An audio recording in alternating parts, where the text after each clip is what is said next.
Press Play, the Real Resilience podcast, dedicated to all things reel-to-reel. Welcome to episode 14 of the Press Play podcast, brought to you by Real Resilience. And I thank you for the feedback I've received so far. It's given me some ideas for future casts, so please feel free to submit suggestions via the inquiry form on the Real Resilience website. I'm not sure if lockdown has prompted people with a little more time on their hands to look into the loft and find that old tape recorder, or get around to those jobs that they've been putting off for so long, but the number of inquiries for repairs and advice has doubled in the last few weeks. Interestingly, one from an educational establishment teaching music recording. They need the multitrack they use for analogue recording serviced. It's nice to know that increasingly the creators of music are considering tape as a recording media. This episode is part 2 of our 2-part chat with Kostas Metaxas of Metaxas and Sins. We'll hear about the TRX recorder, of which I see Kostas has posted a fair few pictures on social media recently. And then we'll move on to discuss the new limited edition product, the Papillon 15, and even talk about his beautiful pens. And we'll also hear, straight from the designer's mouth, the answer to the question that so many ask when they see these new recorders. Just how much are they? We'll continue with a question about what the market and the TRX machine is aimed at. This is the Press Play podcast, brought to you by Real Resilience. The TRX, I can see that the lineage, how it's not necessarily borrowing, but the inspiration from the likes of Naga and Stellavox. Is this machine aimed at field recording, or is it aimed at the high-end audiophile who wants it in his or her lounge as a listening device? It's actually designed for both, because basically we're selling quite a few playback only for most people who want to just play their recordings. And also we are selling to people who want to use it as a serious tool in the field as well. So luckily for us, it's for both. If the customer's keen on using it for a particular purpose, we can also customize it, because we've had people ask us to do versions with half-inch tape as well.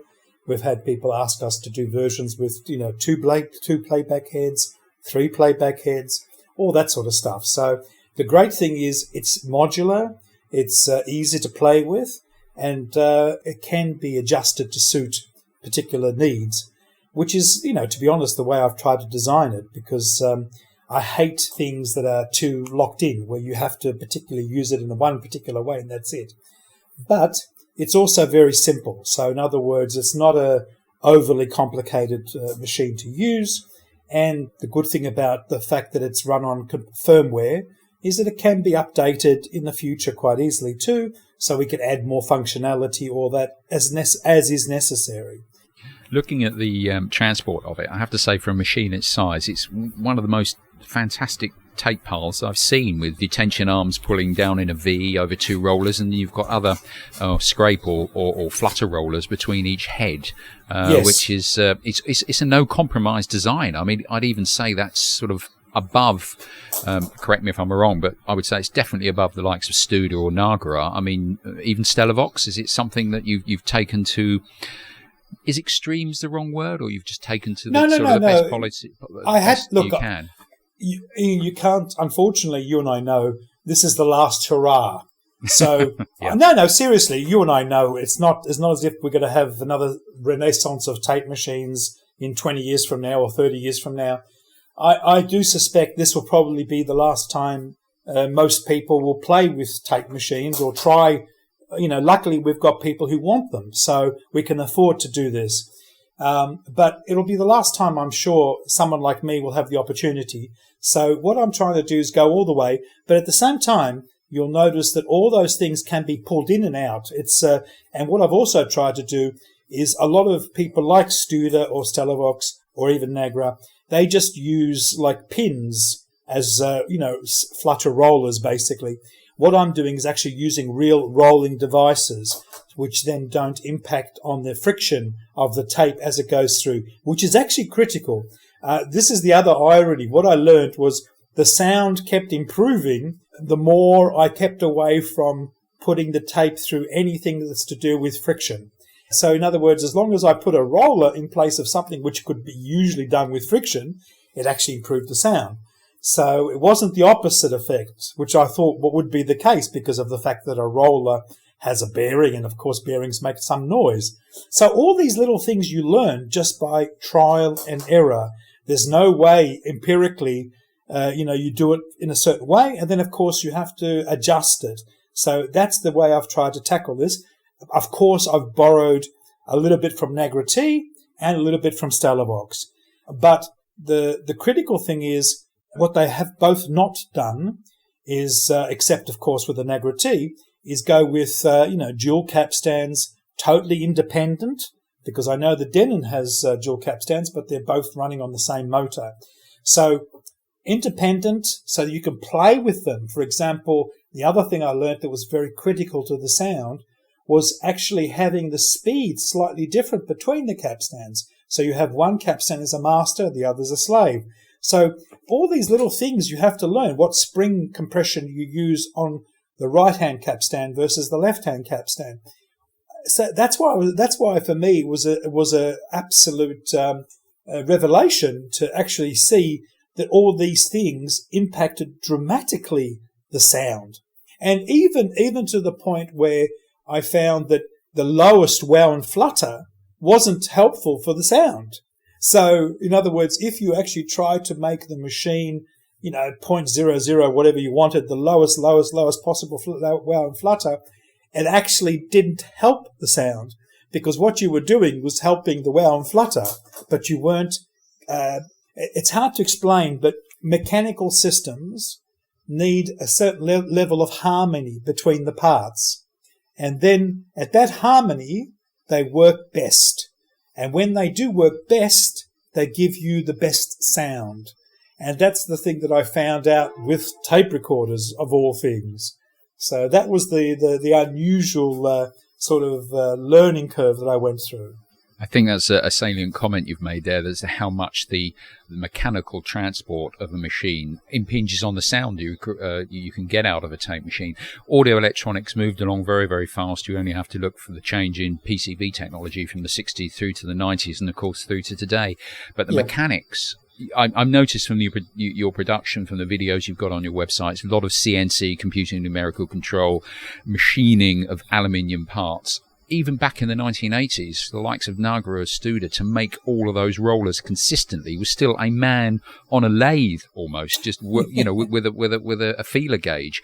Now you can dial in a lathe machine under computer control, can turn these rollers out consistently with the same tolerances, sort of day in, day out. So I assume that this is how your manufacturing techniques have come on from in today, that have actually helped to allow you to put all these rollers in the tape path, which even 20 years, 30 years ago, a tape machine manufacturer wouldn't even consider on cost. Yeah. Oh, no, there's a lot of that, but also you've got to remember that, the good news today is the tolerances, the CNC, all that is fantastic.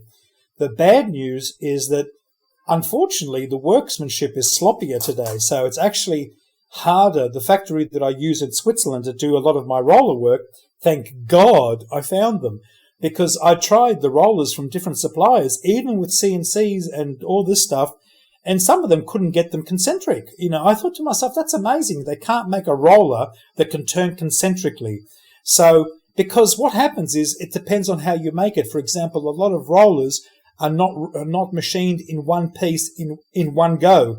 What they do is they machine half of it, like the inside, on one go, and then they spin it over to machine the outside. And as soon as they do that, they lose the concentricity.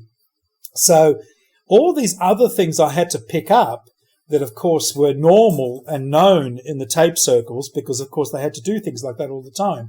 But the truth is, no, there was an enormous learning curve last year, an enormous learning curve.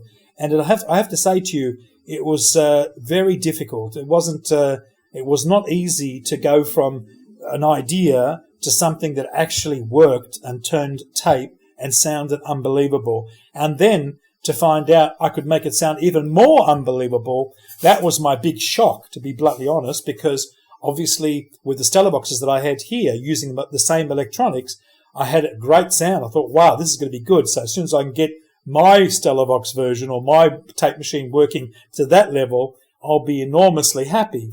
But then to find out that I could push it even further, and I still haven't pushed it to the nth degree, because I'm still playing all the time, as you can imagine, because everything obviously impacts everything else. So the irony is I don't really know how far I can push this thing, because this is all now new territory.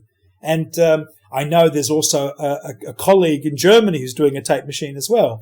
But I think the problem is, if you don't come from the real high-end audio business and recording industry in terms of recording and then figuring out how to get that to sound as good as possible, you actually don't really know how good this thing can be. And so I think that's what has made me, as you can tell, quite excited.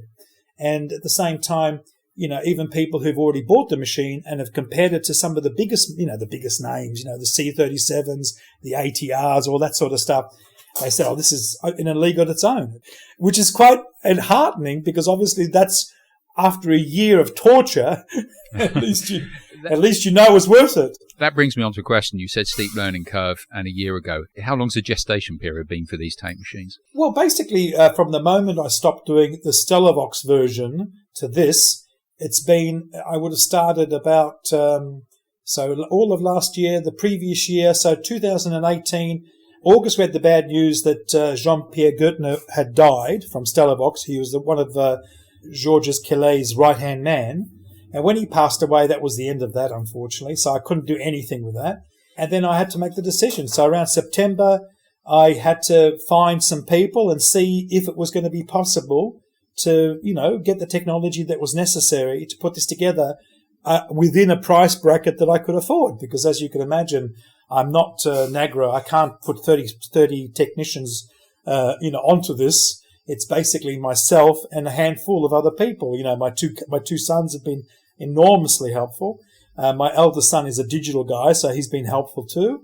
Obviously, some of the other people we've found along the way and even just people we talk to who play with tape recorders and stuff, and, getting some insights from them as well. So it's been difficult. And so basically from September, we started seriously. By about March, we had the first machine, which had all sorts of problems, because obviously it was the first machine. And then it took us virtually 4 or 5 months to figure out that we picked the wrong motors for it. We picked the wrong this for it. So then we had to really, get our put the foot down and get it right. And luckily, believe it or not, it's like everything in life. At a certain point, it hit, and we thought, oh my God, thank God. So, but, there were many, many times when I thought to myself, oh, no wonder nobody makes tape machines. Yeah, and I'm being serious here. Yeah, down a blind alley. So you get So you've got the TRX to a saleable product now, and then you've moved on to the Papillon 15. I'm assuming the 15, is that because of the real size it can take, or am I? Basically that's all it means, is it can take 15-inch. And everyone keeps saying to me, oh, can you get 15-inch reels for it? I said, well, all it is a piece of aluminium stamping. It's not as if it's something set in concrete. You can have anything you want. And of course, if they want 16-inch or 20-inch, we could do that too. Look, the reality is that anything can be done.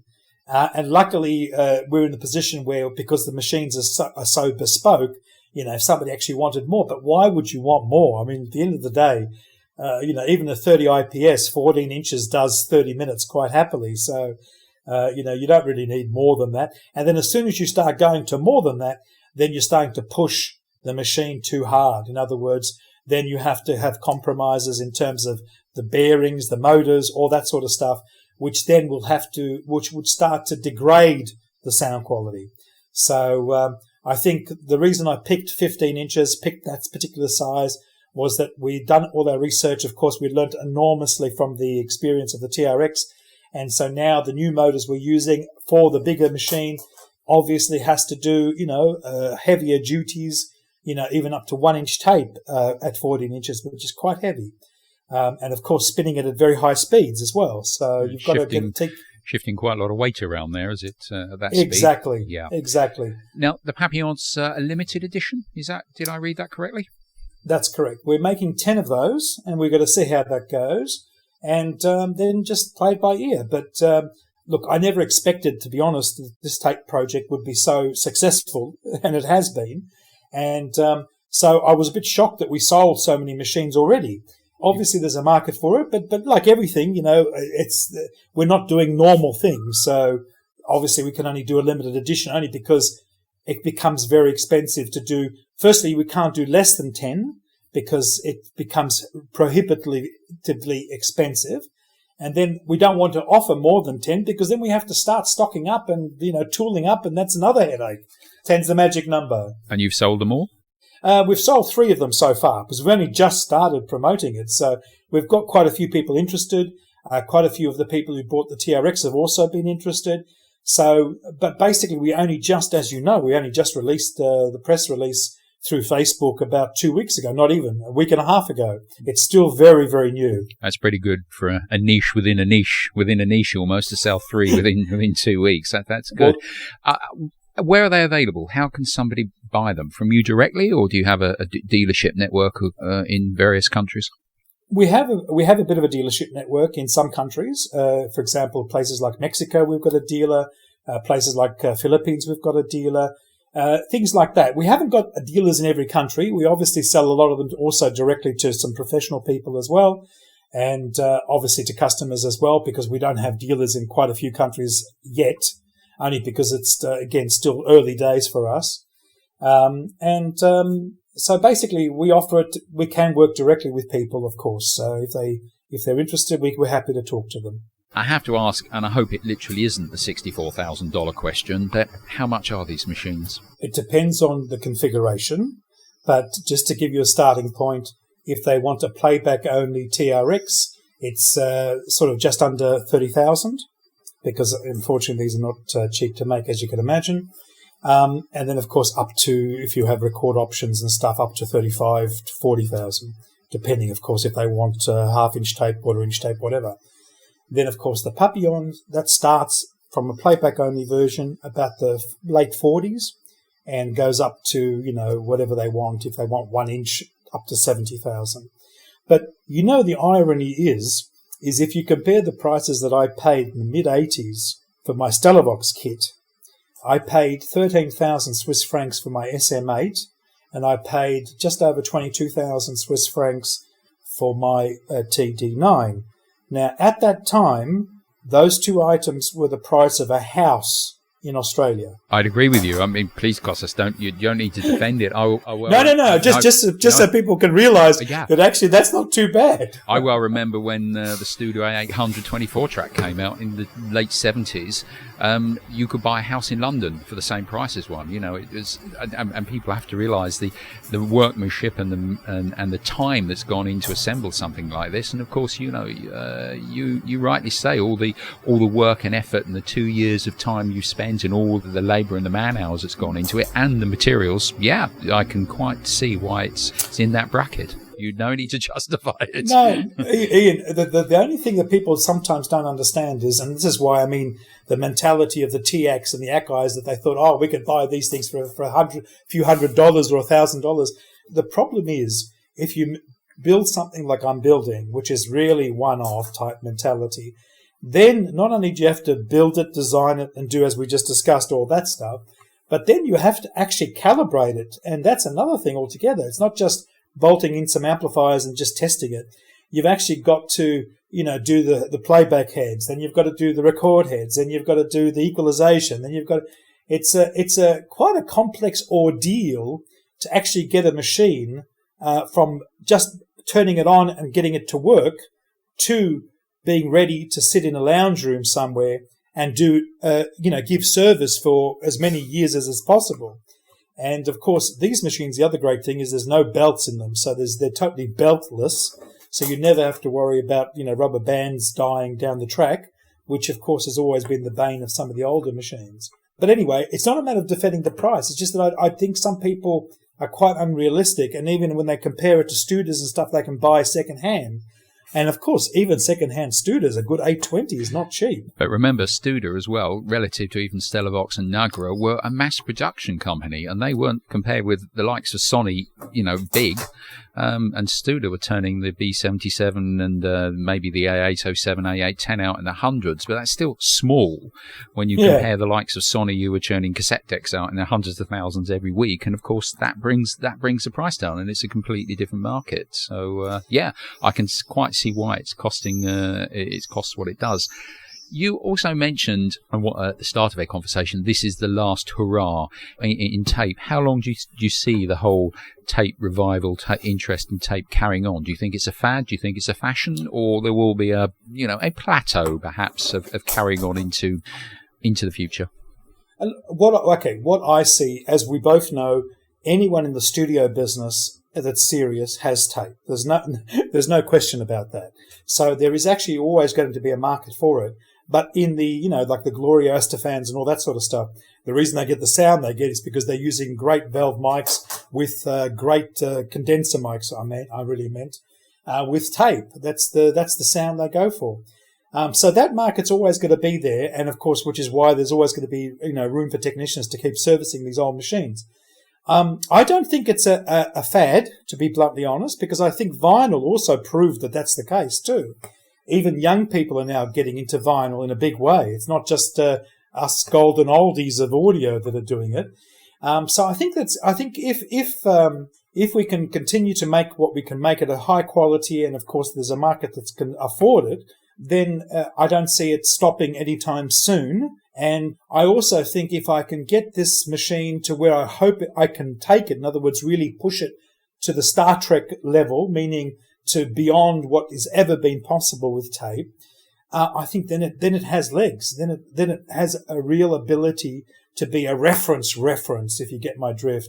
That's for me, that's my challenge. My challenge is to see how far I can make this thing stellar, really, unbelievably, so you could hear off tape nuances that are totally lost on Studers and Nagras and all that sort of stuff. So that's my challenge, because to make just another tape recorder is a waste of time.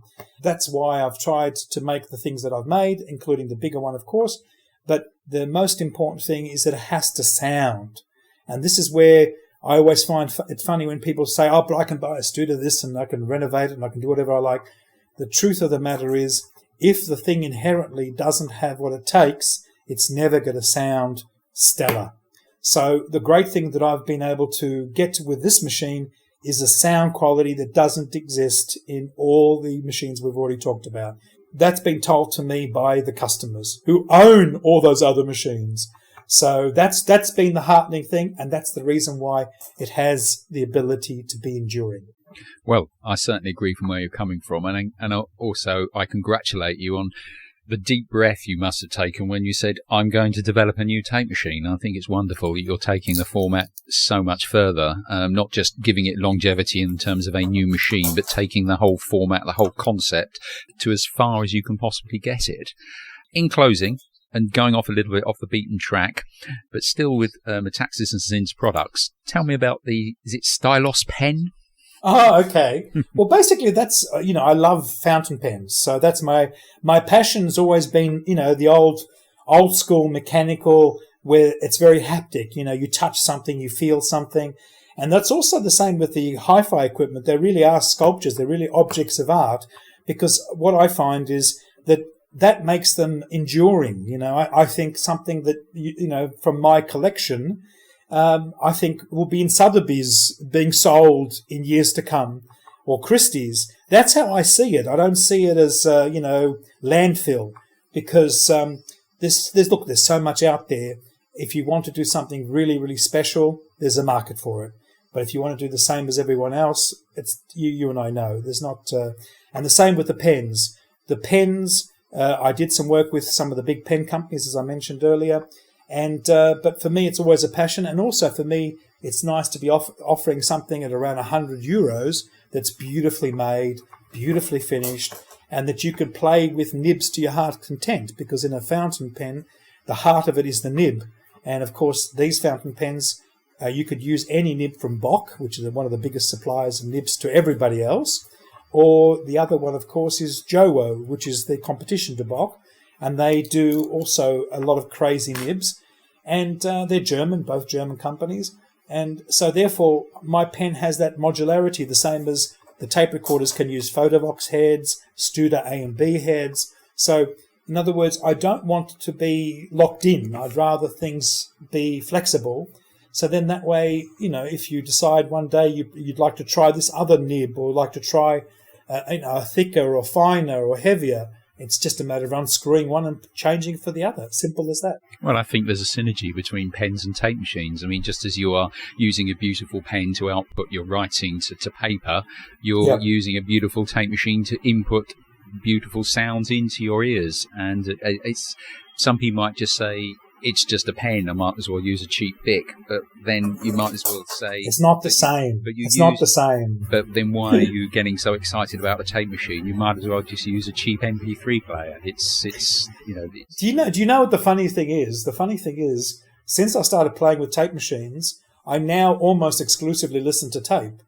I don't listen to streaming or digital at all. Even turntable I've stopped listening to.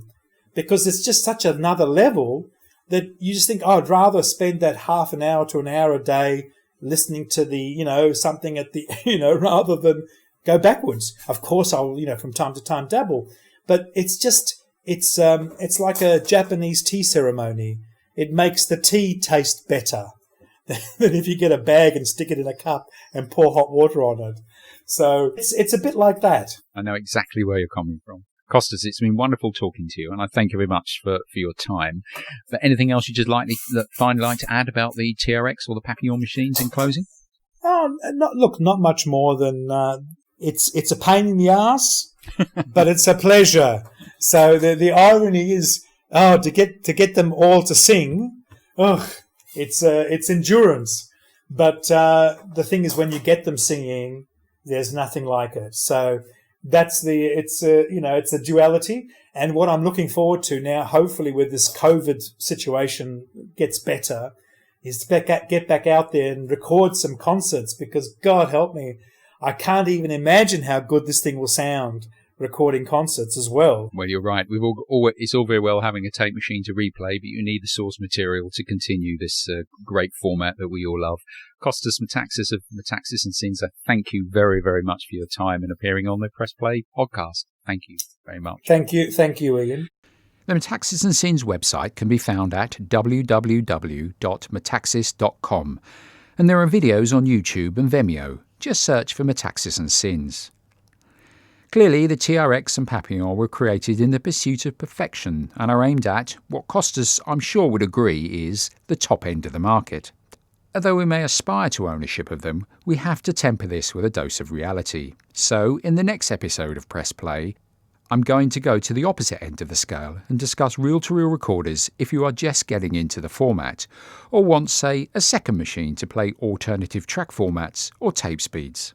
Find Real Resilience on the web at realresilience.co.uk and on our Facebook page, Real Resilience. High-end or lower down the scale, limited edition or mass market, it's not what your reel-to-reel costs that's important, but that feeling you get when listening to a tape played on it.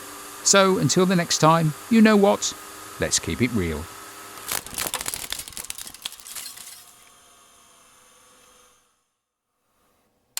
Hello, Ian Betson here. Thanks for listening to this podcast. Now, I have a favour to ask. If you're listening via Spotify, please follow this episode and the previous ones, and share them too.